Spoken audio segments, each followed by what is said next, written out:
Well, good morning, everybody, and welcome to Charlton Live, sponsored by PSF Steel Limited. My name is Louis Mendes. This is our Christmas special, and well, what a game we get to look back on our Christmas special this season. A 5-0 win over at Northampton Town yesterday. We will be looking back at. Joining me to celebrate the season and the fact that we scored 5 goals. First up, top right, Nathan Miller. How you doing, Nath? Yeah, living the dream, mate. Made a change. Didn't expect that, but yeah, good. Hope everyone's well. Yeah, it really was. Definitely after yesterday. Bottom left, a man who went out last night and is feeling a little bit worse for wear. Tom Walling, how you doing, Tom? Yeah, I was at the Den yesterday as well and had to watch Millwall score a last-minute winner. So, terrible day for me. But, yeah, I'm all right apart from that. Yeah, and also, bottom right there is Benji Cloak. How you doing, Ben? Yeah, I'm good, mate. Do you think the players watched our scratching our heads trying to think of the best player, the best game of 2024, and they thought, let's do that yesterday and then scrap our show? But yeah, no, really good, mate. That was great to see. Our last show is actually probably our best show of the year, isn't it? Yeah, definitely. Well, as James says in the chat, is this a Charlton podcast or a Barcelona podcast? We've been scratching our heads all season about what sort of side we are. It turns out we are quite clearly the best side in world football. 5-0 win at Northampton Town yesterday. We'll hear the goals very shortly. We're going to hear from the Addicks boss, Nathan Jones. We're also going to hear from the 2-goal hero, the skipper, Greg Docherty as well. And in the second half of the show, of course, as we always do, on our Christmas special, we will have our Christmas quiz, which is always my favourite part of the year. So looking forward to that. Morning to everyone joining us in the chat as well. All hell let loose, pointing out if we beaten Crawley at home rather than losing, we now be 1 point off the top 6. Funny old league, isn't it? Yeah, well, we're within 4 points now. It looks like we have a game in hand, but then there are teams above us who have a game in hand on us. So it's sort of not a game in hand, but we're in an interesting position, certainly. It looks tighter than perhaps it is at the moment. But look, massive win yesterday. Let's have a listen back to the goals from Charlton TV. Your commentators, as always, Steve Brown was alongside Greg Stubley and Terry Smith. To the middle, Therese Campbell challenging. Berry now meets up with it. Docherty there with a shot! Oh, and Charlton have scored!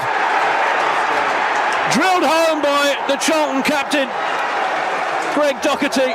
Jones with a header from the Northampton goal kick, and it's up towards Lieburn, who controls it into the path of Therese Campbell, who gets Charlton's second. Blistering start from the Addicks. 2-0 here at Northampton. Superb from Lieburn, great strength. Take short to Gillespie. Diagonal ball looking for Berry. There's a flick on that will come towards Lieburn in the penalty area, and Charlton make it free. I mean, I'm not surprised that the boo's ring around. That's as soft a goal as you'll see a team can see. Entry forward towards Berry. But will stay in play, and Berry will get there for Charlton. Takes a touch inside the pounds here. Berry back across looking for Campbell. Instead it's Docherty, and it's a brilliant finish from Charlton's captain, who gets his second and Charlton's fourth. A wonderful assist from Luke Berry and a brilliant strike from Greg Docherty. Northampton 0, Charlton 4. And that's the best of the lot. Mitchell might be offside here. No. Players in the middle. So Mitchell into the penalty area. Back across, and an easy finish for Danny Hilton, who gets his goal for the club. And that's all about Mitchell's persistence down this right-hand side. And if anybody's going to score, given the level of abuse he got from the home fans, it was going to be Danny Hilton. Danny Hilton scoring at the end was so funny. They booed him onto the pitch, and his tomfoolery that he was brought in for. He played up to it. But I mean, Nathan, the game as a whole. Wow, where did that? I mean, was that? I mean, we were good, weren't we? Northampton were bad, really bad, but we put them to the sword, and we had to do that. And we haven't done that enough this season. Yeah, no, 100%. And yeah, they were bad. There's no getting around it. They were bad. But you can only beat what's in front of you. We've moaned all this year, and rightly so at times, for some poor performances. Even the Burton game, it weren't great, but we won. And we sort of weren't really inspiring, etc., which is fine. But so when we go in at 3-0 at half time, I just don't see the logic in moaning about it. Like, it's very rare that we get that opportunity. And I just thought we were brilliant. We had pace, we had width. They couldn't really handle us. They didn't really lay a glove on us. We controlled it. We went long and a bit direct at times, but we done it when there was a purpose to it and it was working. Gillespie's diag for the third one came off and it worked instead of just aimlessly lumping like we did. But I think we've got to enjoy these moments because it's very rare that we get these sort of wins. But yeah, there's no getting around it. They were poor, and I'm not saying we're going to, HMS blank league or anything like that, but we've got to enjoy it and take it. And it gives a bit of a platform for this Christmas period. We've got Cambridge and Crawley the next 2 games at home. So Crawley away, sorry. So we've got some games in there that we could win. And I'm not looking at playoffs just yet because it's 1 game, but it gives us a bit of a platform and thoroughly deserved our win. It was refreshing to see have a go and not rest on our laurels and let it peter out. We just kept going for the 90 minutes, and it was a thoroughly and enjoyable watch yesterday. Yeah, I mean the difference scoring first, as we spoke about it on Thursday, how important that is for us, Tom. But it was a lightning start, and whenever we have a bad season and then we pick up a result like that, it's always the same question: where has that been? And it can't just be down to Northampton being absolutely dreadful. I mean, and they look bereft of confidence. They're a side that I was chatting to their local commentator. There's 16 injuries. Their bench was all youth, so it was a week. But like I say, we've played some pretty crap teams all season. Unfortunately, at times we've inadvertently been one ourselves. Like we have to find that level of quality again and again this season. And the question is, well, where's it been, and how do we make sure now that they've set the standard and they take that forward? And that's the big question, isn't it? You look at Mansfield last weekend, and they'd lost 5 in a row, hadn't they? I think, and we just couldn't break them down, and that was at home. And yes, they, as Brownie said in the commentary, you watch the goals back and they're easy goals. But the last goal's a perfect example. Alex Mitchell going on an overlap down the right-hand side. How often have we seen him do that this season? Greg Docherty making runs into the box. How often have we seen that? Just nowhere near enough. And yes, it's easier when you're playing a side who are as bad as Northampton were yesterday. But as you say, we've clearly got that in us. And we've been saying that all season, that we think it's there somewhere. We're just not seeing it enough. And we've said, I can't remember exactly which games I'm referring to, but when we've got kind of gritty wins against sides, I think maybe after Burton I might have said it, we need to use those as a platform to then kick on, and we just haven't done that. But obviously we haven't had a statement win like this. And I called for it on Thursday. I can't remember exactly what the question you asked me was, but it was like, what do you need as proof that we're going to have changed? And I said, well, we need to win 6-0 and have 20 shots. We didn't quite get there, but it wasn't far off. So, yeah, it's a platform. As Nave says, I don't want to sort of just say, right, we need to kick on from this, because I want to enjoy it, because this doesn't happen very often. But for the players, that's the way they need to look at it now, as Nave says, with some easier on paper fixtures coming up, or certainly against other teams that are down there and struggling. We need to try and kick on now and use this as a platform. But we've said that a few times this season and it hasn't happened. If it does, playoffs aren't that far away points wise, and stranger things have happened in this league. So yeah, a really, really encouraging performance, but one that we now need to build on for sure.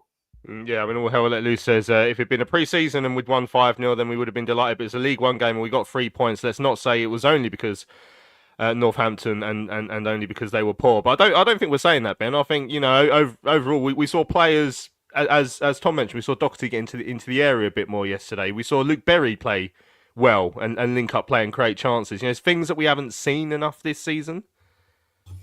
Yeah, massively, mate. I think as well, You had players like in the right attacking positions, like Small was continually getting down that right side. Edwards was pushed up. Campbell was continually making runs in behind their back two. And Lee Byrne obviously found him for that goal, which was such a nice little worked move from Berry bringing the ball down and like everyone coming together and it working really well. So, yeah, I think like it's not as if we're saying, oh, come on, it's only Northampton. Like we should be beating a team who haven't got a manager and have been in bad form. We're saying finally we're taking those chances. Finally, these players who we signed in the summer, like Docherty, like Berry, they're clicking. Something clicked yesterday.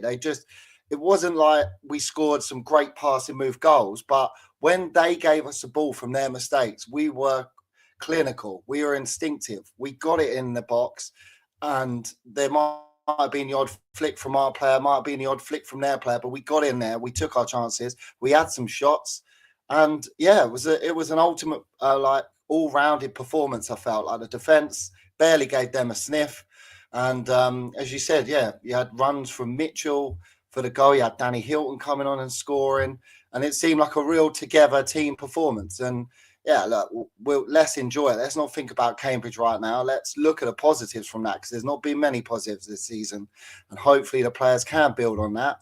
But yeah, let's look at the positives from yesterday, build on that, and take it into that Cambridge game. Yeah, Nathan, I mean, a few people are talking about the wing backs as well. Obviously, Thierry Small was asked to operate on the right-hand side yesterday, which is not his usual side. But, I mean, Thierry is, along with probably TC, who played as a striker, and there were some eyebrows raised before that again, but he scored, which was nice. Thierry is pretty much one of our only players that can run like up and down, and having the ability to sort of utilise that, it felt like on both sides. Because I felt like Josh was getting forward a bit more yesterday as well. It seemed to really work. So, you know, that and loads of people have been calling for width. Chris is saying great to see a wing back being a wing back. Also talking about Coventry as well, but that seemed to be something that stood out for me as well yesterday. The amount of like I say, even with Mitchell getting forward and bringing in the ball from wide, Berry getting forward and a chance coming from wide pullbacks, that sort of stuff felt like something that hadn't happened enough. Yeah, 100%. I think obviously having Thierry out on that sort of right hand side, granted he's not naturally right footed, but it offers you power and pace, and width, natural width that we don't really have. Obviously TC played up there, but floating, moved into the channels a lot more, and sometimes it did look like it was a three up front, not three up front, but two wingers. So I think it was quite fluid yesterday. And as you say, there has been many a time this year where we go direct too early. There's not enough people in and around our strikers to hold it up and bring it into plays. But we've said all season, when players get beyond Lee Byrne or get down the sides of Lee Byrne, then we're a lot more threatening. It happened yesterday. And it's no coincidence that a lot of our goals came from, the Lee Byrne's one come from a diag, but the other ones come from wider areas. So yeah, I think when you get that option and you've got pace on those sides, when TC drifts out wide and stuff, it just gives us a little bit more to think about. And the way they set up with wing backs, we were going in between those channels of their left centre half, right centre half, and their wing back. So we were getting a lot of joy pulling their centre halves out of position. And yeah, we just was running beyond the ball. The Alex Mitchell one was by far the best thing I've ever seen in a long, long time, because when he went through, I was like, right, this is either going to go out for a goal kick or throw in at the other side, and literally just sort of pulled it back. And I was just like, absolute brilliantly for Hitman Hilton. But yeah, and I think we just done the basics. We was aggressive. We played it around, went direct when we needed to. And I know Northampton were poor, but we've still got to be composed. We've still got to be technically good in what we're doing. You know, it's not like a lot of people saying that we've been rubbish this year, and that's fine. So we haven't. Do you know what I mean? So we've just got to take it on the chin and just say, like, we've done well yesterday.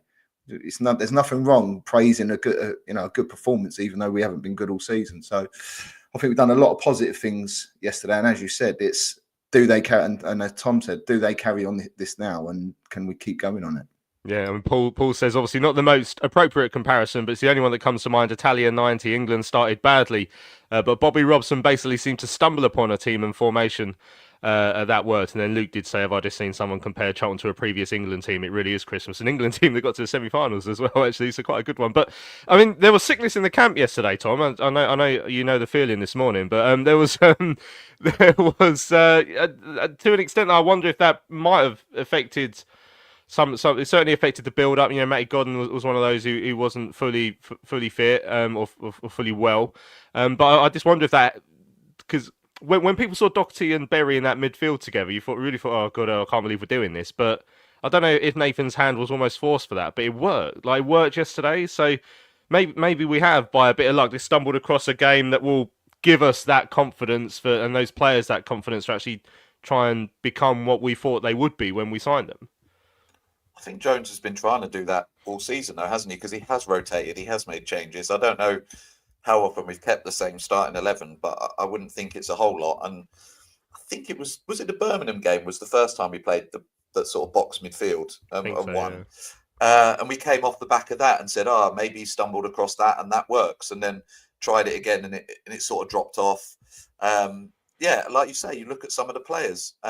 Luke Berry has had moments like Barnsley away, times where he's got forward, he's got us goals, and then other games where he just goes missing and you just see nothing from him. So I think Jones is probably as frustrated as we are with the inconsistency and the sort of unreliability of these players.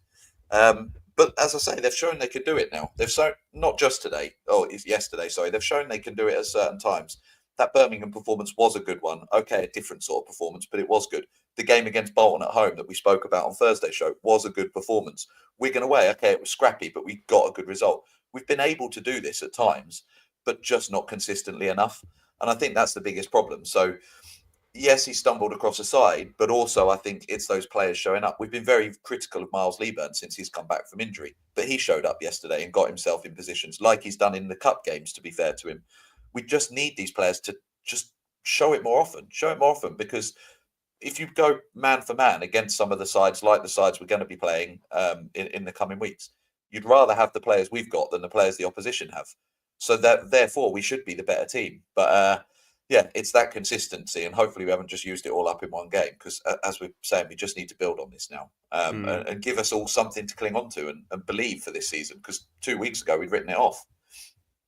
Yeah, London Pommy says that Northampton were poor when we played them there last season as well. We could have been 5 or 6, but couldn't finish. A mistake meant we came away with a point rather than 3 and a 5-1 win. Yeah, I mean, they did look in absolute disarray, Northampton, yesterday. As I said, that they do have a lot of injuries and that sort of stuff. But, like I say, we still had to put them to the sword. We talk about sickness in the camp. Dean says there's normally sickness on the show. Yeah, we're normally sick as a parrot by the time we're doing the show on a Sunday morning. He also spoke about how Tyrese Campbell has become the player that we knew was in there this season. He was even intimidating Guthrie yesterday. It was a great finish from TC. I mean, so some of the link-up play for our goals was really good. So the first one sort of came from a long ball. I think we battled away for it.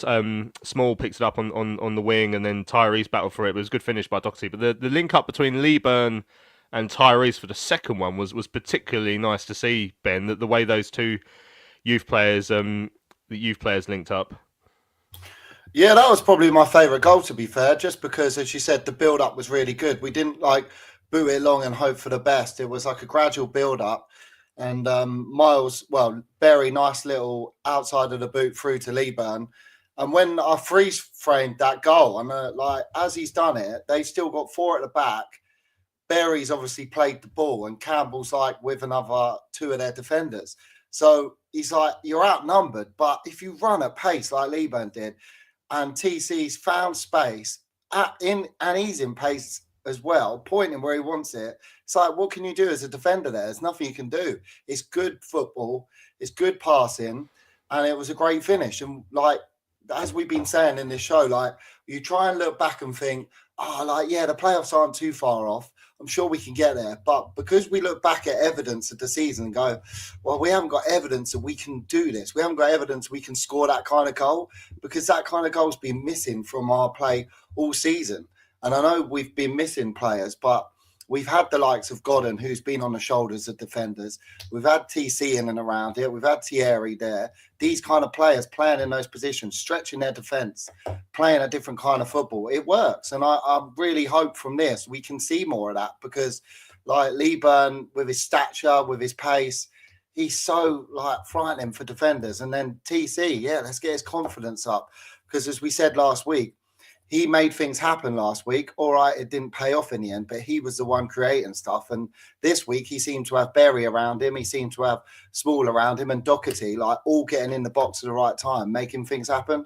So yeah, really pleasing that goal. I think it was a really nice worked goal where we didn't panic. We just trusted in our players and in their ability to pay off.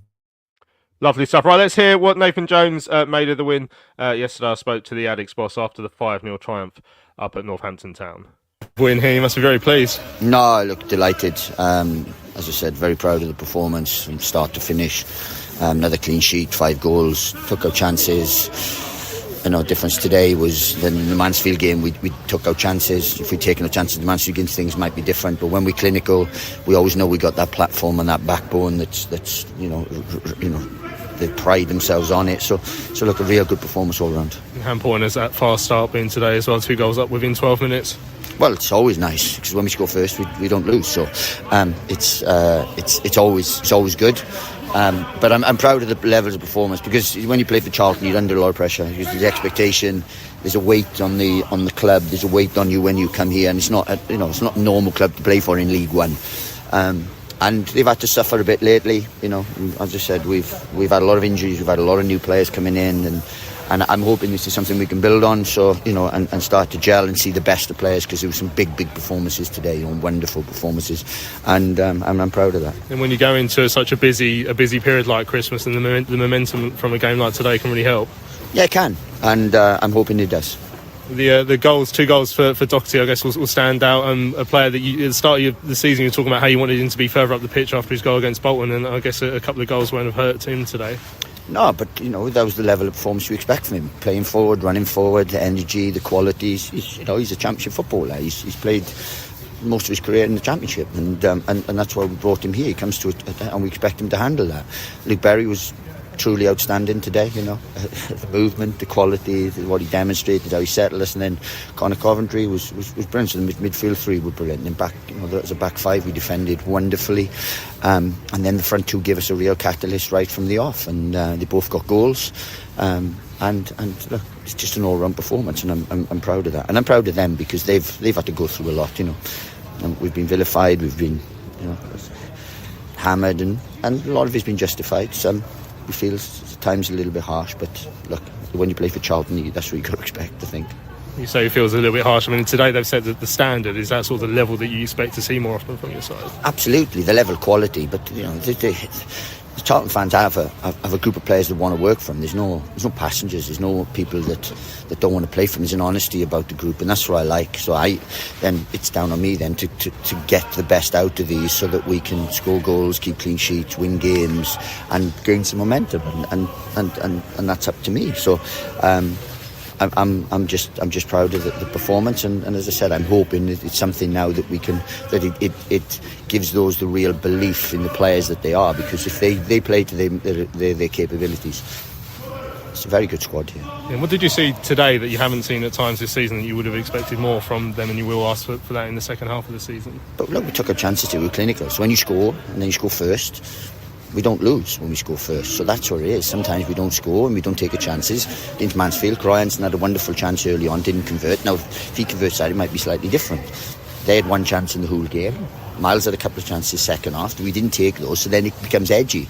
Valley becomes a little bit edgy. The performance comes a little bit edgy, whereas we're in control. We're not under any threat of losing the game, and then it's up to us to then win it. And when we don't do that, then we come under a bit of criticism. But today we started really fastly, quick. We worked on being really fluent this week, like we do most weeks. And then with that, with the platform that we've built here, then it gives us an opportunity to win a game.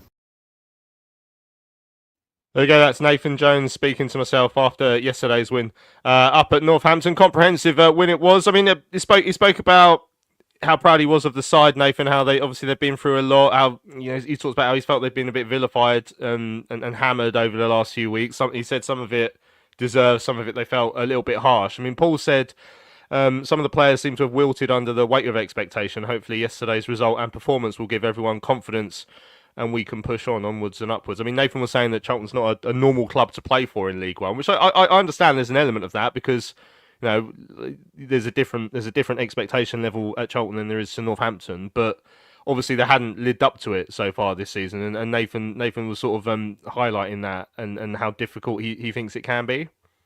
Yeah, of course it is. I think that one thing we would all say is, and he said it there about honest players. I can't remember any performance this year where I've said the effort hasn't been there, or I just think it's at moments in games it's been lack of quality.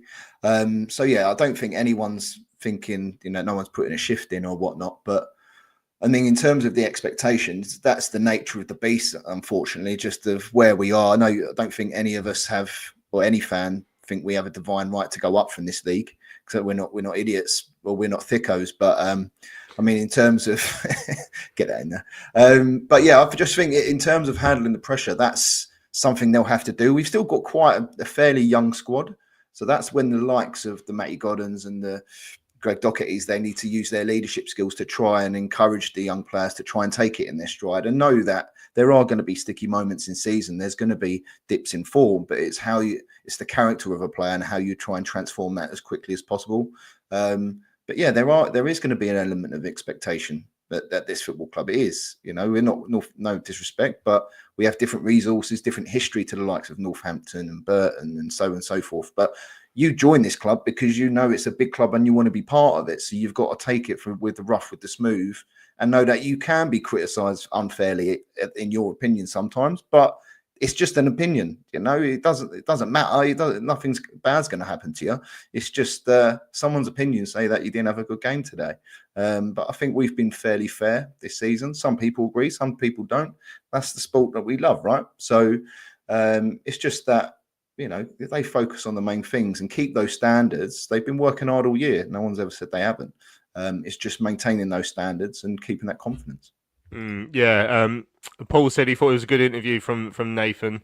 You worry sometimes about what he might say, but I think he's had some well-balanced energy in there. I mean, I still reference the fact that obviously, after what Thierry Small said when we spoke to him last week as well, I think inside that maybe some of the players and the manager feel like overall some of the criticism has been too much. I mean, based on what we've seen so far this season, I really personally don't think that's the case. And as you say, I don't think there's been any criticism about effort levels or anything like that, because this is not a side the side that we had 2 years ago that was getting beaten at Ipswich. I would happily point out individuals who weren't trying. But yeah, it's just been that, as I said to Nathan in the interview, it's about they've set the standard now for the quality. That's what they've got to go and take forward now. Effort levels we get, because Nathan likes a hard working side, but the quality has to go hand in hand with it, Tom. Yeah, and I think it's the expectation, as Nathan was kind of just saying there. We signed these players, and as I said a little bit earlier, I think we expected good things from them based on the levels they've played before and based on what we thought they could offer. And plus, again, as Nate said, the expectation around the club. Charlton in League One, we just don't expect to be here for as long as we are. Now, we're here for a reason, and we deserve to be here because we haven't been good enough. But I think this season we felt like there was a group that maybe could kick on. We'd seen what Nathan had done with the side at the back end of last season, saw the clean sheets at the start of this season. Okay, it wasn't clicking going forward, but there was a good base to build on, which is something Jones has referenced a lot. And then we never really have kicked on from that. And I think that's why we're so frustrated, because we can see there is a good team in there. And you're right, I don't think it's like I can't remember what side it would have been when there was rumours of the players kind of listening to the fans and not liking the criticism and getting a bit annoyed about it. I don't think it's the same here. I think the fans this time genuinely are willing them and are seeing the effort. It's just not quite clicking. But as we were all saying, this is the benchmark now. They've proven they can do it in different types of games. Again, you reference things like the Birmingham game and scrappy games like even the Burton away win, which was awful, but we still managed to get over the line and win that game. And now we've gone to a sort of poor team and beaten them handily. We've shown we can win these games. So if you're going to be able to do it, you need to now do it consistently. Because if you do, I think, as we all said, going into this season, we were all worried about the standard of this league this year. We were all thinking, it's going to be quite tough. Actually, it isn't. There's a lot of poor sides yet again. I think the top three are kind of moving away. But apart from that, everybody is beatable if you can just turn up, and we haven't turned up enough. So I think the criticism has been absolutely fair. I think, I don't think any of us have called out individual players necessarily, other than maybe one or two, or individual performances, really. I think it's a will for us to succeed and an expectation that we should be doing better than we are. Andrew says maybe Nathan's referring to social media, but he shouldn't be worrying about it. All Hell Let Loose says Nathan's pre-game interview looked more relaxed and his post-game interview sounded like he's been given some assurances from the owners. Perhaps this confidence from Nathan has moved to the squad. Well, I don't know. I also know that Nathan has been one of the people who've been ill this week. He told, my interview went on a bit longer than the clip I played today, and I just said, "Oh, there was sickness in the camp." He was like, "Yeah, I've had it as well. So you're about to get it." I was like, "Oh, cheers, Nathan. Lovely. Merry Christmas." But yeah, I also asked him what they're going to be like for Christmas. They're going to be well prepared. They're doing the Junior Reds Christmas party is right now, actually. Paul says, nothing wrong in principle with Nathan cultivating a siege mentality, but don't make the fans the villains. And Paul says, I actually think us fans can overreact even when on a good run of form. I just think it's up to the players and the managers to get their head down and crack on regardless. And we're about to play the interview with Greg Docherty, Ben. Obviously the skipper, nice little celebration from him yesterday. His wife's expecting their second child, which obviously massive congratulations to him and his family. Performance-wise, his second goal was one of the best finishes we've seen this season, by the way. I thought that was brilliant, and Luke Berry setting it up was really nice. But yeah, another player that when he scored earlier on in the season against Bolton, we thought, right, here we go. And it's probably taken until the last week or so for us to really start to see what we were expecting from him, I think. And hopefully, again, for him yesterday, he can really kick on from that. Yeah, massively, mate. For that first goal, when Small crosses the ball, we've got 3 players in there already, and TC, Berry, and Leeburn. And he's out of the area when it comes in, but he instinctively sees a mistake from one of their players, gets the ball, 2 touches out of his feet, and bang across the goalkeeper. It's a great finish.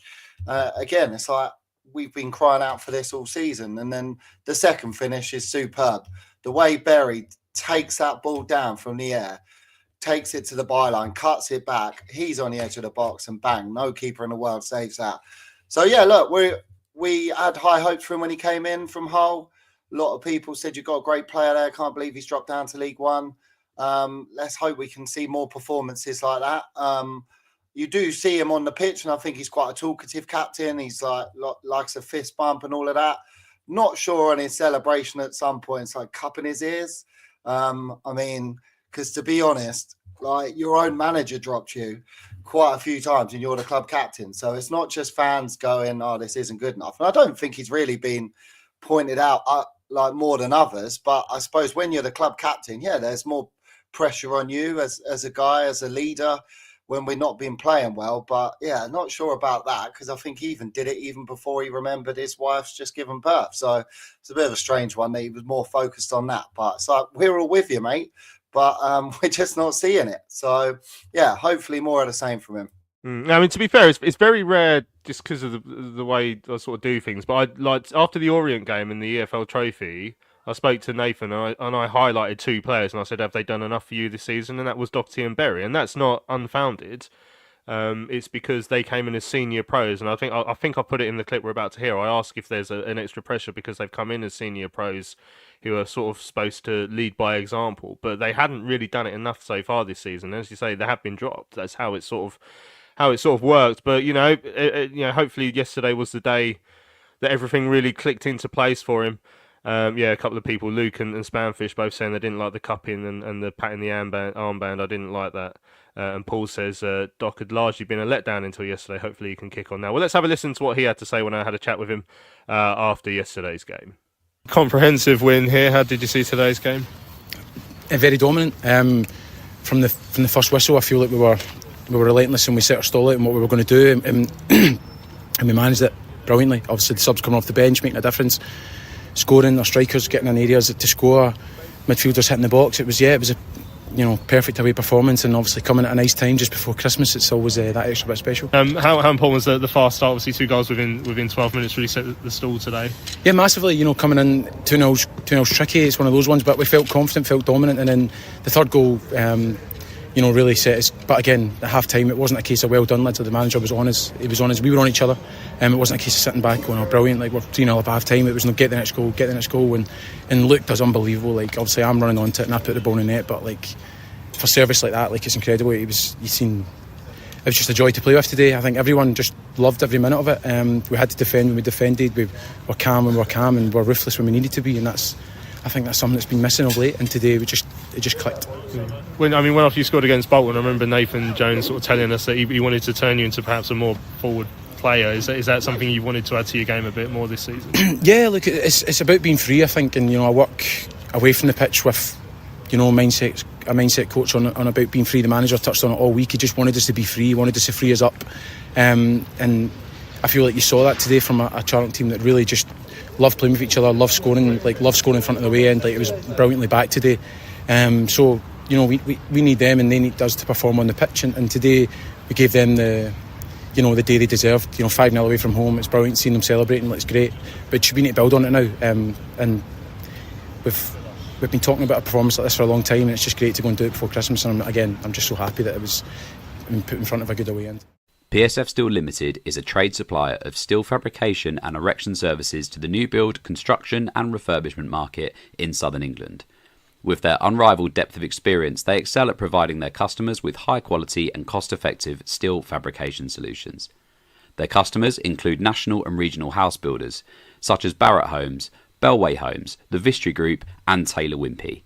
They pride themselves on their service-based ethos and commitment to customer service excellence, which includes full technical backup and on-site services and support. If you would like more information, go to www.psfsteel.co.uk. That's www.psfsteel.co.uk. Hello fellow addicts, I'm so excited to tell you all about our micropub, the River Ale House. The River Ale House is based in East Greenwich. It has 6 Pub of the Year awards, an ever-changing selection of amazing beer. It's owned by Charlton fans, walkable to the ground in just 20 minutes with buses that go direct to the Valley too. If your matchday routine includes a drink with your friends, you must join your fellow addicts in the river. See you soon. Right, welcome back to Charlton Live on your Sunday morning. This is our Christmas special. We'll be playing our Christmas quiz shortly. I just want to get to a couple of emails on yesterday's game because I really want to sort of stretch out speaking about yesterday's game as much as possible because it was good fun. Ray emailed saying, great show, bumped into Charlie Mevin in Bella Italia at Sixfields before the game yesterday, and he looked confident. Charlton need to prove that this wasn't a one-off. They proved that they can play. Well, if Charlie Mevin looking confident in Bella Italia doesn't fire up the players, then I don't know what will. So that's good news. McSquared said, long overdue. I'm sure nobody's going to be getting carried away after yesterday's thrashing of the Cobblers, who really were Cobblers. But it's great to see us knock in a few goals at long last and turn in a decent performance to boot. If we're going to give anyone a hide, it was always going to be Northampton. They're clearly one of the worst teams, but it makes a big change for us to dominate from start to finish. So a result, it should deservedly be celebrated. Yeah, it certainly will. Yeah, Gary's asking about Nathan. Said he didn't think he looked very well during the interview with Terry. Yeah, I mean, like I say, he's had this sickness, unfortunately. And then Malk said that was a near perfect performance. This could be the confidence builder that the squad needed. The best version of ourselves when maybe it was. Merry Christmas all. Merry Christmas to you as well, Malk. Right. Spamfish asking what colour his trousers were. Well, hopefully, as long as he didn't spill his spaghetti, I can only guess. Right. Let's turn our attention to our end of year quiz as we always do this time. Delighted to say that Joe Puddyfoot is here to join us as well. Good morning, Joe. How are you doing? Good morning. The camera looks horrific now. I have to move the blind down. I've had the same sickness bug as the rest of the camp, but hopefully, just like them, I'll be able to put in a half decent performance for the quiz.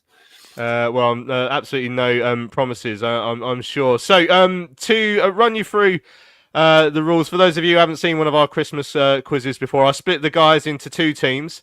Well, let me get the Christmas music on as well. I need that. There we go. Lovely. I split the guys into 2 teams. We go through 10 questions for each side. We always do this as a little bit of fun just before Christmas. The good news is I've turned the comments off for the people in the studio, so you guys can play along at home as well. So just to confirm, everyone, you guys can't see the comments that people are leaving. Probably for the best. They've been slagging you off relentlessly, all of you.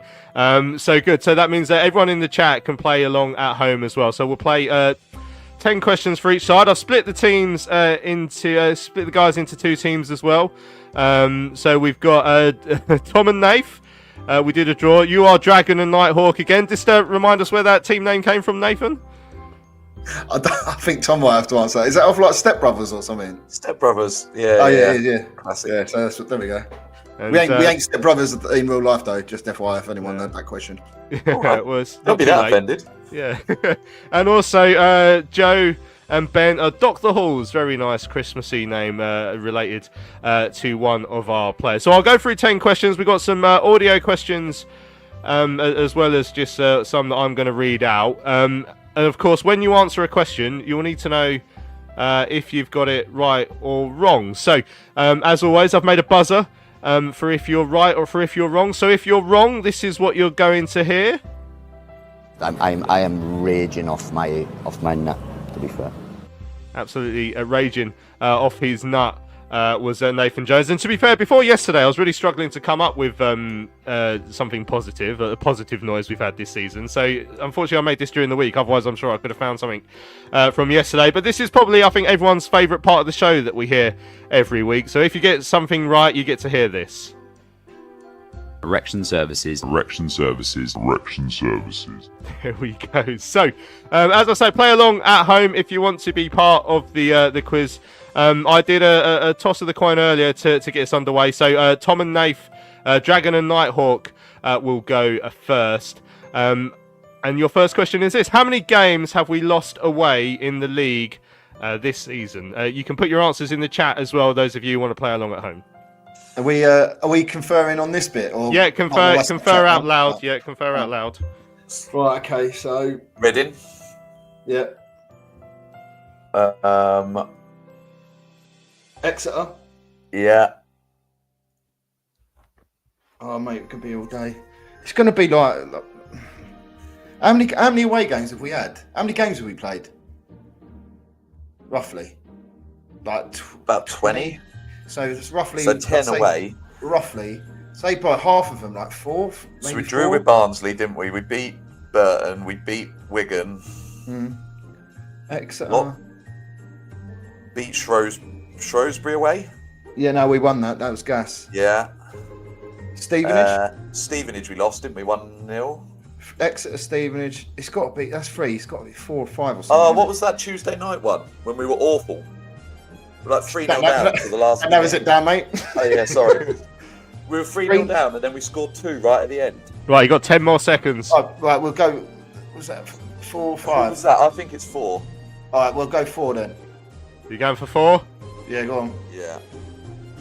I am raging off my nut, to be fair. Yeah, it's 5, I'm afraid. Yeah, Nathan Jones is furious. So, just because we've lost at Reading, Stevenage, Bristol Rovers, Exeter, and Huddersfield. Huddersfield, that was the one I forgot. Yeah, so you are on 0 after one question. A scoreline I expect might stay the same for quite a while. Right, to Dr. Halls, which is Joe and Ben.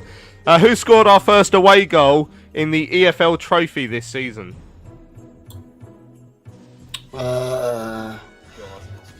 Gordon scored against Cambridge, was that? And who scored the other one? I mean, that trophy is awful, and I try my best to forget about it. In fact, I'd really like us to just be knocked out by accident by them just forgetting to draw us one year. So, trying to remember who scored in it. I remember Gordon scored and Carney set him up, but I can't remember who scored the other goal. Not a great advert for the show, this, is it? They can't remember anything. I mean, we just have to have a punt, and I am absolutely next to useless to you here, Bench. I have to say Gordon, because he's the only person I remember scoring in that game. Final answer? Yeah. I am raging off my nut, to be fair. Yeah, it was Tayo Eden, as a lot of people in the chat got. John North was the first one there. So after one question each, it's 0-0. Which is, to be fair, up until yesterday, we've been quite topical. So there we go. Right, question 2 for Dragon and Nighthawk. Other than Chuksaniki, who has been subbed on the most in the league this season for the Addicks? So Chuksaniki and one other player have been subbed on the same amount of times throughout the course of the season. Who is that other player? I'll be tempted to say Alan Campbell, but he joined quite late, didn't he? Because he keeps coming on every game. Berry and Small are the other two I'm thinking seem to come on a fair bit. But Small was injured, wasn't he, at the start, was he? Or was he playing because Edwards was injured? Yeah, Small started because Edwards got injured against Leyton Orient, so that was fairly early on, so he would have started. Yeah, Berry's come off the bench a few times. Campbell definitely. Campbell, who else? Anyone up front? Gas was late. Godden. I'd go with come off the bench. It can't be Alan Campbell, surely. My instinct's Berry, unless you've got something. Berry. Because my instinct ain't great. All right, we'll go. DK.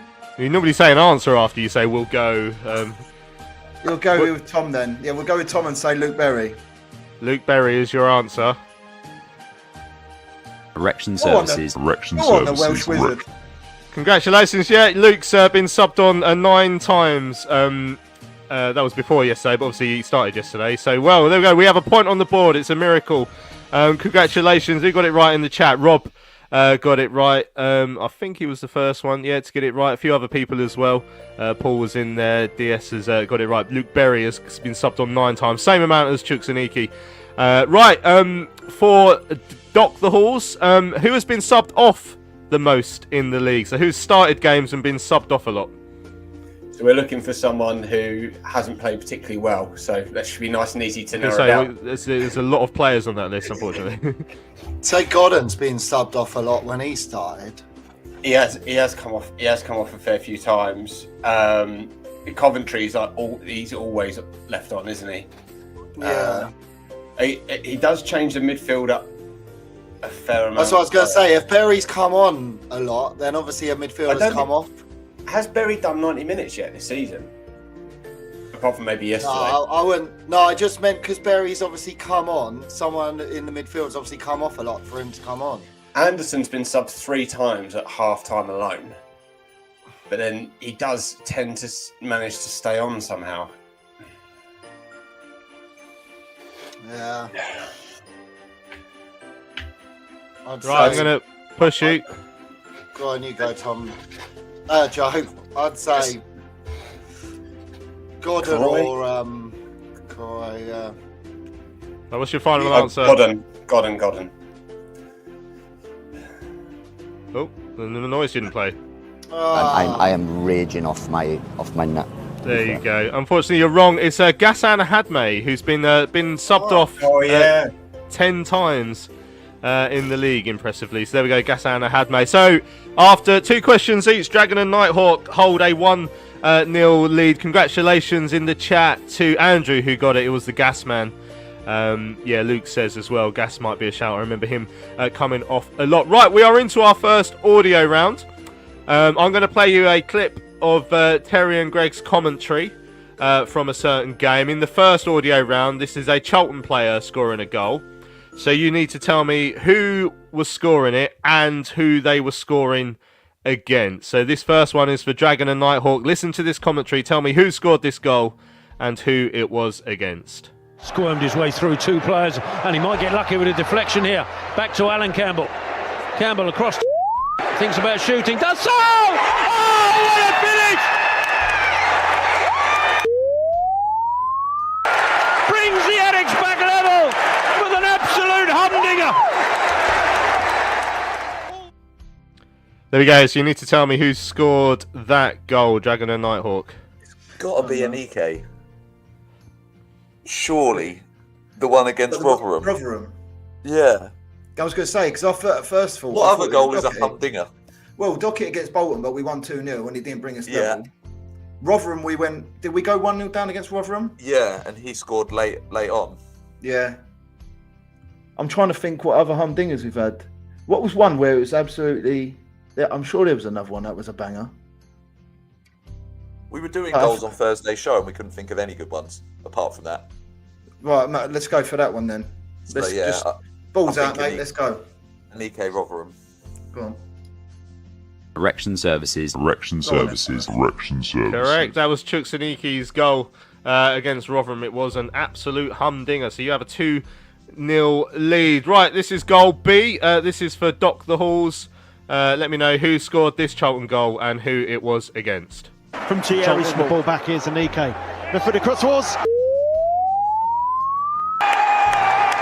Charlton get the second that they were craving, and it's with his first for the club. A wonderful cross from Anike, and there was to head it beyond.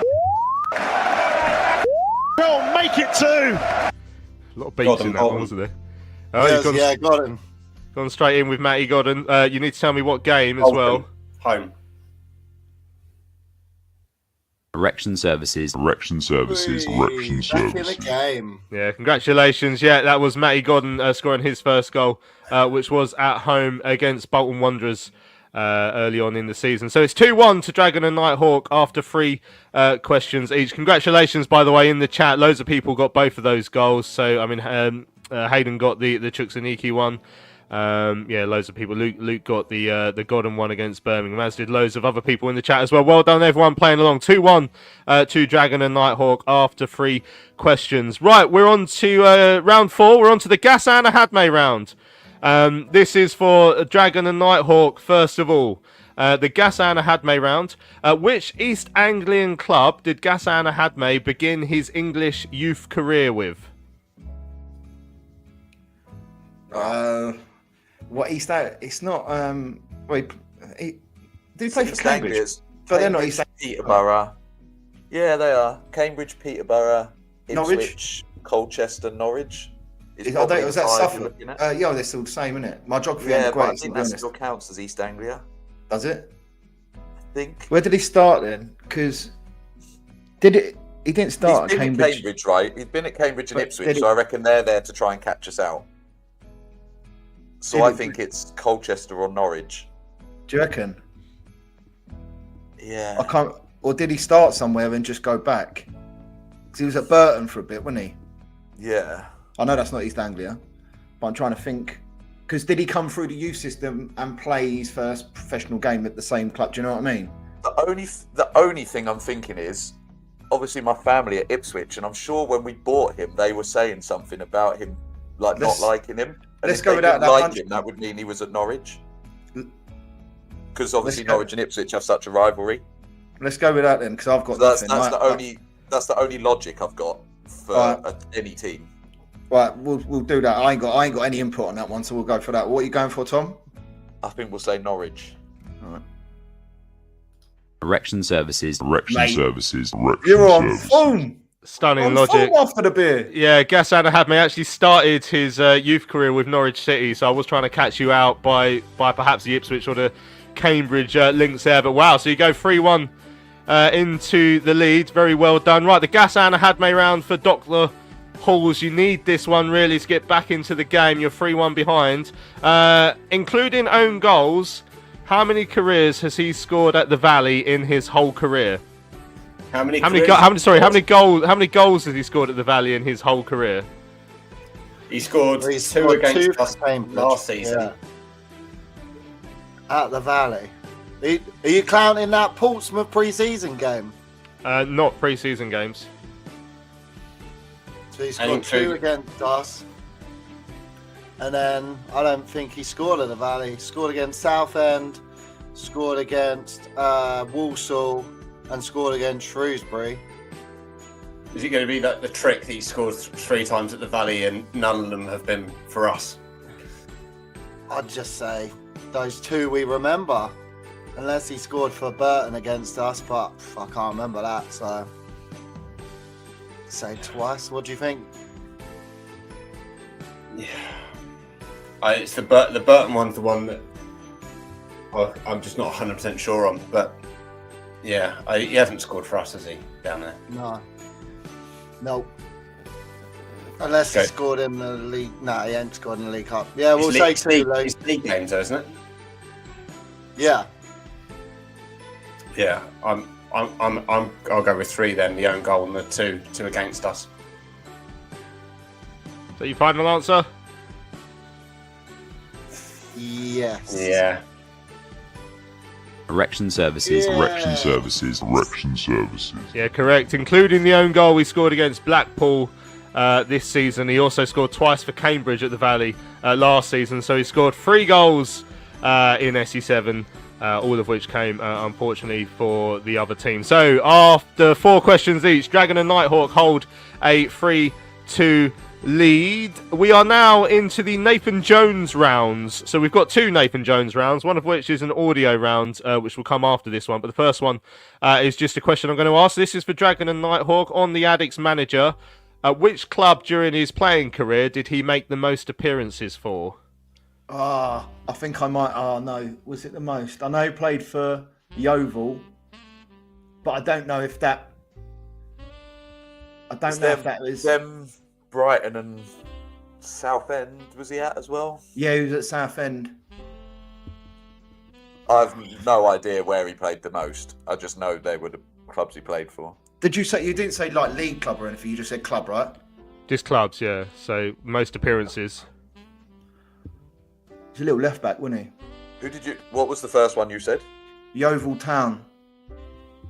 That's the only one I can think of. I don't know if he played anywhere in Wales. But if I had a hunch, I'd go for Yeovil. Go with hunch seems to be working so far. All right, I'll go Yeovil Town. Erection Services. You are absolutely smashing it. Yeah, he's made 185 league appearances for Yeovil. I think when you add up all the cup ones as well, I did write it down, I've forgotten it now. But yeah, his most appearances were for Yeovil. I think second was Brighton when I checked it out. But yeah, very good guess. So you go 4-2 ahead. The Nathan Jones round for Dr. Halls. How old is he?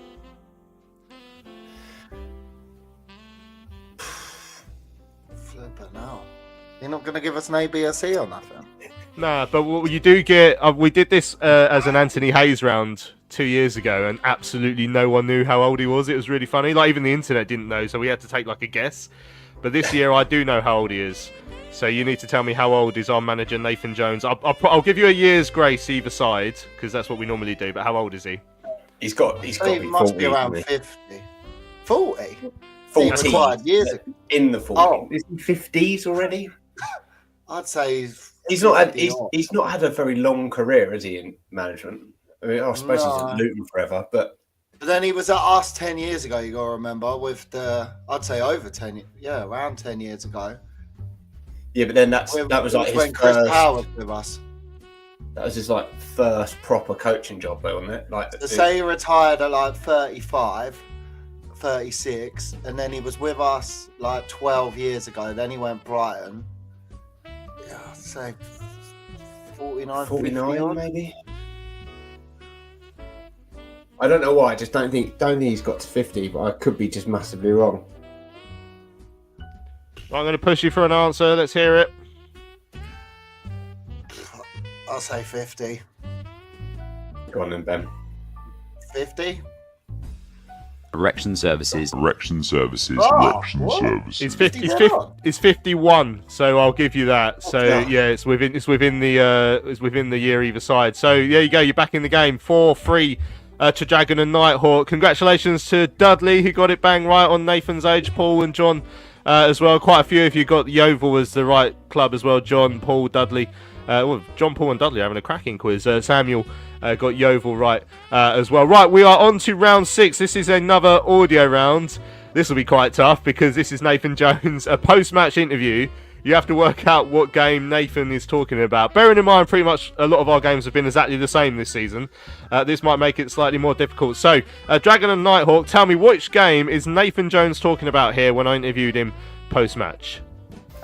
Just for me, it's really frustrating. Frustrating with our first half performance because I thought we were excellent and we weren't aggressive, we were passive, and we allowed them to hit us on transition so much because of how passive we were. Then frustration after the second half, how we didn't demonstrate enough quality. Frustration with that we didn't get 2 penalties, and frustration with the way the game was second half because it became farcical.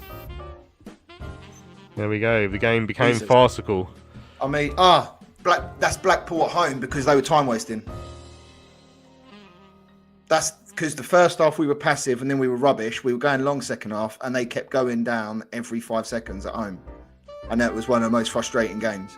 But that's all I've got on that one. But if I had a push, I'd go Blackpool at home. I've got nothing. But go on, we'll go Blackpool at home then. Erection services.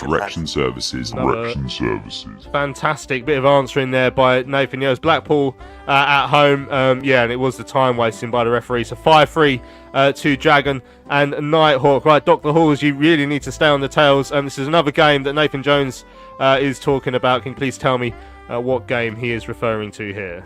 We were nowhere near first half, and we allowed to do certain things, and it wasn't because, without being disrespectful, it wasn't because they were great. We kept giving the ball away constantly. We kept slicing clearances. We kept making bad decisions, and that allowed them then to get a head of steam up and to have not chances but set plays. So we could not build any momentum that we wanted to do. Second half we were much better. Came out with a much better side. They scored from a set play.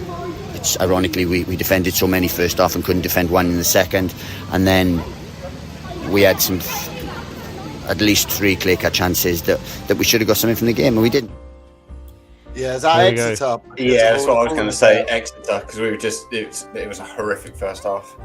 Yeah, all the corners and then, yeah. Erection services. Well done, very good work. Yeah, that was Exeter away. As you say, we conceded loads of corners in the first half. So you're back in the game. It's now 5-4 to Dragon and Nighthawk. After 6 questions each. We're into round 7 now. Tom and Nath. Right, who has made the most league starts for the club so far this season out of Kane Ramsey and Luke Berry? The most league starts. I reckon that's going to be. I think Ramsey just this season. Yeah, all just this season. Right, so Berry ain't started many. Granted that Kano's injured, but. When did he get? When did he get injured though? The home game against left winger Dirty, done him dirty on his knee in front of Nathan Jones, wasn't it? But that only happened. What, October? Was it October? And if Berry's come off the bench the most, logic would tell me that means. He's not started many, so I can only think it's Kano, but I don't know how many Berry started since Kano's been injured. Yeah, I feel like it's Ramsey. Yeah, yeah. Or has Lou done another dirty one? Well, I think, like you say, because Berry's more recent, it's easy to think him, but Ramsey played for, league like starts. You say, for a long time. League starts, you say? Yeah, league starts, yeah. We're going to push you for an answer. Right, go on, we'll go Kano. Yeah, Ramsey. Erection services. You guys are absolutely flying. Yeah, Kane Ramsey has made 10 starts. Berry only 9. Right, Dr. Hall's very similar question. Who's made more league starts, Alan Campbell or Romani Edmonds-Green? I mean, if it's Alan Campbell, then what are we doing? It's got. I mean, Reg has played right back and centre back, hasn't he? And then he's had a couple of games where he's come on double early. But Campbell can't have had more than surely 3 or 4 starts. Might be a trick question though, because he had that spell where he did play quite a few. Yeah. We were just trying. Yeah. Just after he signed, I think. Yeah, we're throwing him in, weren't we? Right, come on, let's push you. Which way are we going? Gosh. I don't think Jones likes Green, so I don't think he plays him that much. 5, 4, 3, All 2. Right, go Campbell then. You've gone Alan Campbell. Yeah. Oh, I'm just checking my answers. I forgot. Erection services. Yeah, Alan Campbell. Alan Campbell's made 6 starts, and Romani Edmonds-Green has only made 5. Right, 6-5 to Dragon and Nighthawk as we go into round 8. Who has played more league minutes for us this season, Lloyd Jones or Greg Docherty?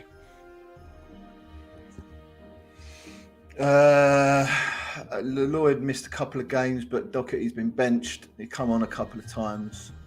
I reckon Lloyd's missed a lot, hasn't he?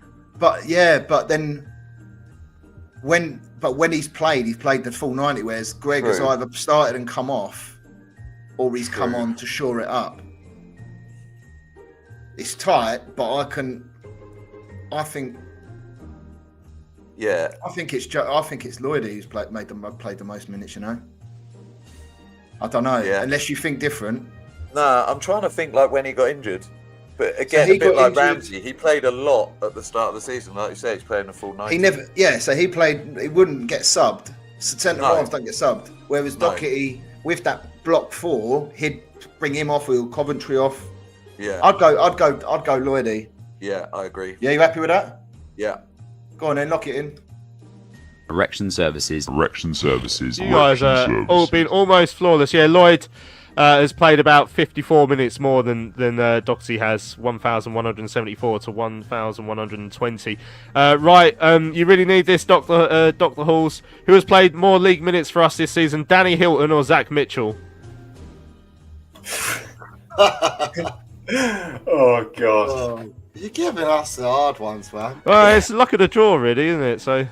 Yeah, we haven't had a lot of luck. How many games has Mitchell played? He definitely played a game, because I remember coming on started a game, Mitchell, because I remember saying it was after we played Southend, and he played him again right back. Might have been against Exeter, because I remember saying on the pod, "What's he doing that for? Like playing a youngster out of position." That's so. I think he started a game, whereas obviously Hitman Hilton's come on for like 5 or 6 minutes. Yeah, he really hasn't played that many minutes, has he, Hilton, at all? No. Whereas I think Mitchell has started one game at right back. But then Hilton probably has come on now in about 8 or 9 different games across the course of the season. Do you think? I don't think it's that many. Because you got to think the trophy as well. That wouldn't count. He's come on in that and did that amazing touch. Right, guys, go on, make your decision. I'd say, I personally say Mitchell because I think he started a game. Go on. I'd personally say Hilton just on aggregation, but I'll go with Mitchell. Right, we're going with Mitchell. Erection services. Yeah, correct. Yeah, so Danny Hilton's only actually made 4 sub appearances in the league, which adds up to about 37 minutes, I think it was. Yeah, 37, whereas Zach Mitchell played the full 90 down at Exeter. Right, it's 7-6. We're into the last 2 rounds of questions, the last audio round. This is for Dragon and Nighthawk. Well done to everyone, by the way, in the chat. Loads of people have been getting these questions right, but yeah, Paul got Mitchell right there. Quite a few people got Jones right. Dudley's in there. Yeah, loads of people. Right, this is for Dragon and Nighthawk. This is a goal that's been scored against us. You don't need to get the goal scorer. You just need to tell me what team scored this goal against the Addicks. On the run down their right-hand side. Small across. Trying to take him on the outside. Gets the cross in, and it's a touch and an easy finish from and Charlton opened up with the breakaway and are now 2-0 down. Yeah. And I guess the decision is, we've allowed the ball to go out of play thinking that the goalkeeper got a touch. There we go, chaps. That was Reading away, right? I'm sure it happened. That the goalkeeper thing happened down our end, and then they went up the other end and knocked it in. And we went 2-0 down there. I'm trying to think of moments when we. Oh no, I'm thinking of Barnsley away last year when Dobbo tried to see it out. So I'm stumping. Yeah. I'm sure it's Reading. I'm sure that goalkeeper thing was there. What was the goalkeeper thing? I think we thought we were getting a throw. Yeah. Because the goalkeeper punched across. Yeah. And then they gave it to them, and they took it quick. Oh, I know what you mean. Yeah, all right, we'll go with that. I can't remember, but yeah. And that would make sense because then it was down our left, and he said small in the commentary. Yeah. Okay. Yeah. Right, yeah. We'll Reading, Lou. Erection services. You guys are absolutely unstoppable. You hold a lead going into the last questions of 2 points. So, Dr. Halls, you need this to stay in the quiz. I'm going to play another goal. Which team scored this goal against us? Right hand side, and swung in to the Charlton penalty area. In it comes, low delivery as well, goes across, and it's found its way into the net. I didn't quite see who got the final touch. Was that who went to the near post, and a clutch of bodies in between as it was whipped in. Was it an own goal? Maybe Mannion got the last touch. I'm trying to see who got the touch. Wheeled away, but I've got a feeling that might be an own goal. Yeah. Is that Wrexham at home? Yeah. That's the one that When jumps Coventry own goal, I think. out. It was a set piece from distance. It was just calamity, wasn't it, at the near post? And the noise of the crowd made it seem like it happened at home, but the covered end because you can't hear them that much. As soon as you said Wrexham, I was like, that fits. I was trying to think what it was, but yeah. Coventry own goal. So let's go with that. Yeah, let's go with that, Lou. Erection services. Yeah. Congratulations, you needed that to stay in the game. Right, so it was Coventry's own goal against Wrexham at the Valley. Well done to Paul and to Sam who got that as well. Dutchy was in there and Luke as well, and a few of you got the Reading goal as well. Right, so it's 8-7 going into the last round. There is a tie-break question, but hopefully it won't come to that because we're well over time already. This is a Charlton history round, so this is for the win, Dragon and Nighthawk. Who is the club's youngest ever goal scorer? No, it's not John Joe, is it? So, John Joe. This is a random one, but didn't Charlie Barker score away? Charlie McDonald. No, Oh, hang on.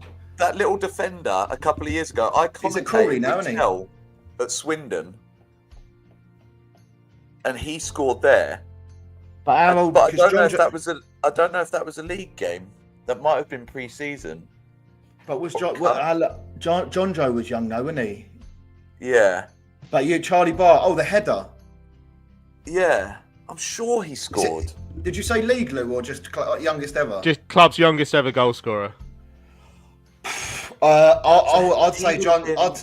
I'd say John Joe. But I would say John Joe. No, but then Charlie Barker. You must stick out for a reason. I just know I was there and we interviewed him after, and he was a child. And Bowyer was there, wasn't he? Yeah. And he okay. Do you know what? Sorry, I think we go that because that's something I would never have got that, and that might be why he's put the question in there because he might think I'm going to go John Joe. But that would put him about 17, 18, and John Joe broke into the side at 16, didn't he? But I don't know when he first scored. Oh, for sake. Right, you got 10 seconds to make a decision. Points grace. We got points grace. So if we get it wrong, I really need a wee, so I don't want to get a tie break. If you had a gun to your head, what would you say, Barker or John Joe? I'll let you choose. You've got the punch. Why are you doing that to me? Go on, just say Barker, son. Go on. It's Christmas. All right, Charlie Barker. Go on. I am raging off mine. You're never going to guess who it was.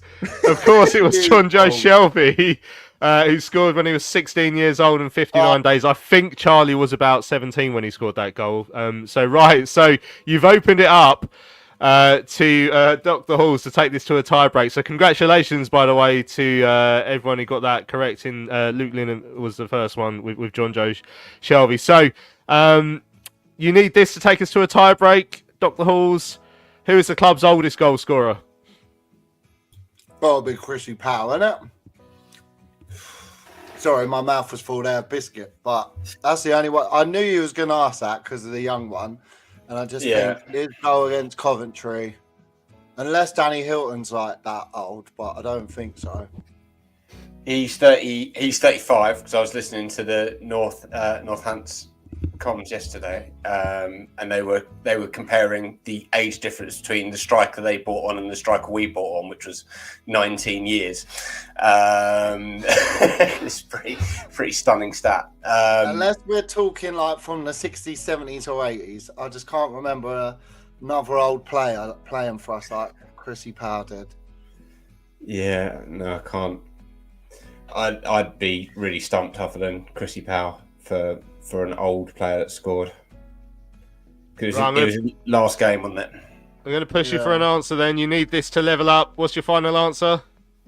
We'll go, Sir Chris, please, Lou. Yeah. Yeah? Yeah. Yes, please.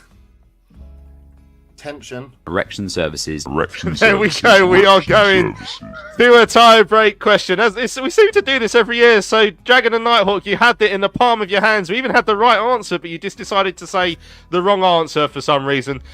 So we finish at 8 points apiece during the quiz. So we go to the tiebreaker. This is where you need to go into your WhatsApp groups I've set up for you earlier.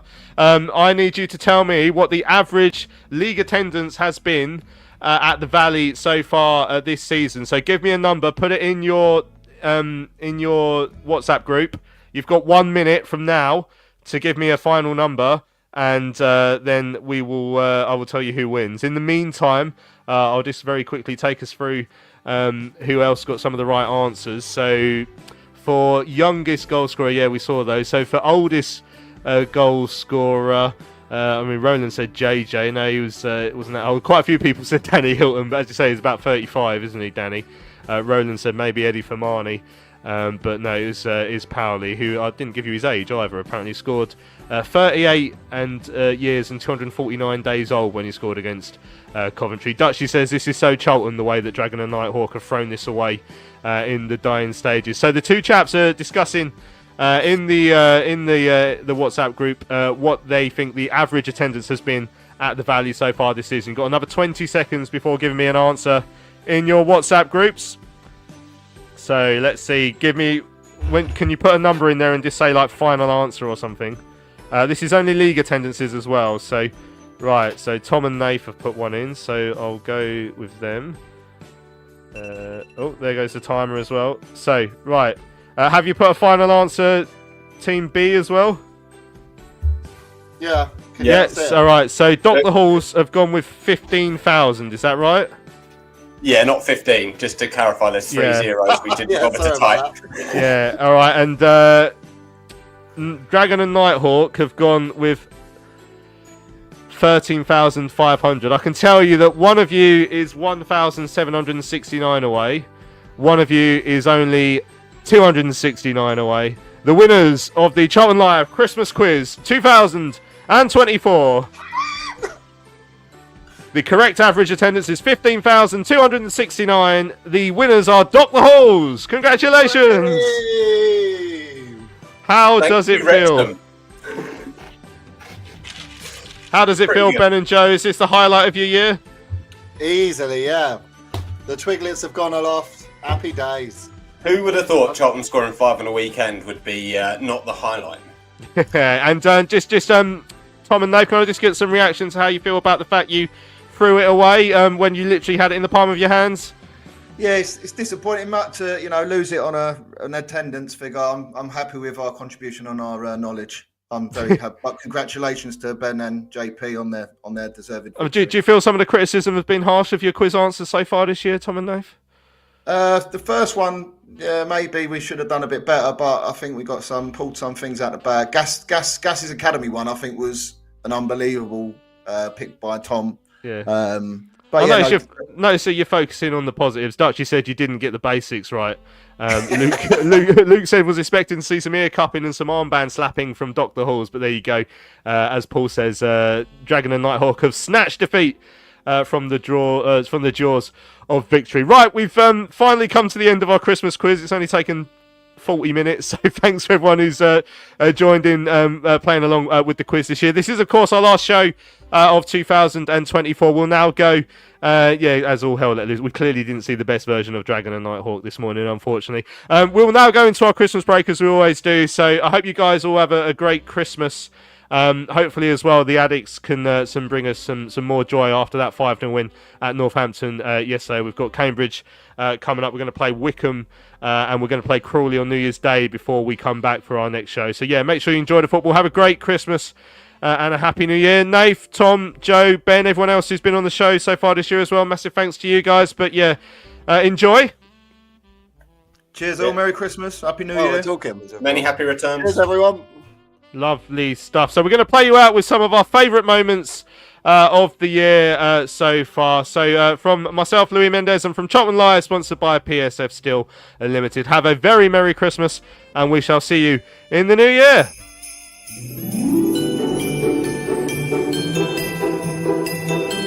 Just hung in the air. It might drop. It does to Jones!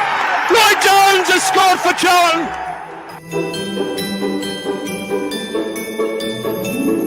Godden and Coventry looking for it. Berry gets there! And slides it home! Luke Berry sends the Valley into rapture. Lovely ball infield to Docherty. He's going to get a shot away! And scored for the Addicks! In the opening 10 minutes, Charlton have the lead. Here's Anike. The foot across towards Godden! Charlton get the second that they were craving.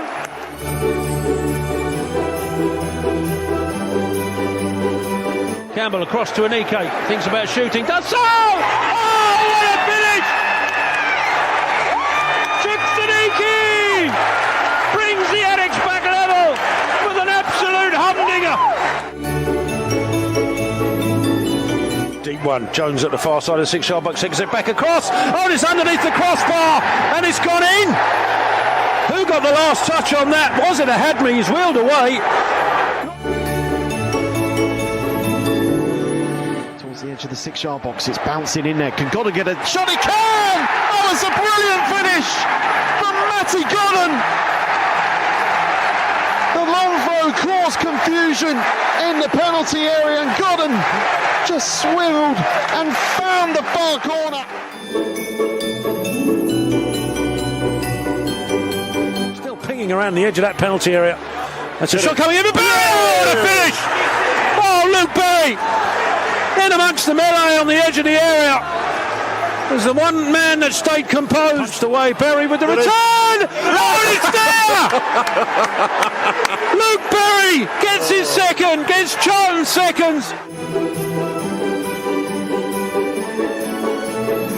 Godden steps forward, strikes it into the roof of the net! The Addicks come back level! And Charlton have a point out of this game.